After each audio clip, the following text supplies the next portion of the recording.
Hi everyone, we're on our last night of our cruise and I thought I'd share some information that I've learned along the way in the previous 6 or 7 cruises that we've taken.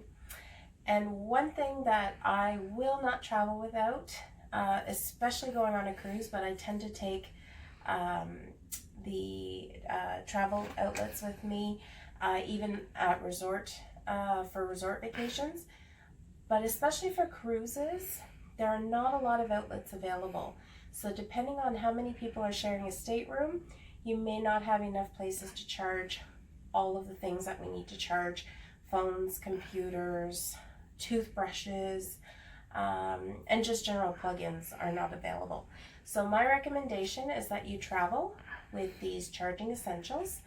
And I have this one here that has the 2 plugs and then 2 USB chargers. And then there's also this one here that gives you a little bit more reach. So I highly recommend that you buy this as a travel accessory and take it with you when you're cruising or with resort vacations. I also recommend a baggage scale so that you always know where you're at. Especially with cruising, you don't realize how much you're buying when you're in port or even on the ship. So it's always good to know where you are, because a lot of airlines now are not very forgiving, even if you're only a pound over, and it could be quite costly for you. So I recommend having a baggage scale. And then when you are coming on a cruise, when you do your check-in, they actually take your checked baggage, and then you won't see it until your stateroom is ready. So I always recommend that you travel with a little carry-on bag.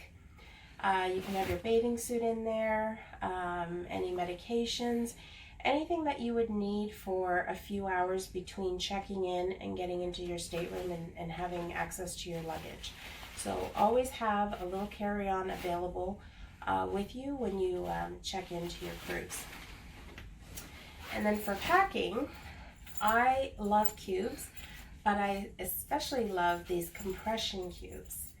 So it starts out, you can put quite a bit in here, and that's the thickness of what you're putting in, the contents.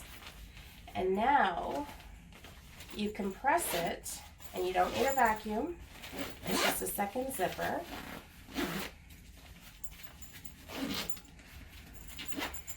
And it comes, and so you can see how it makes it a lot thinner.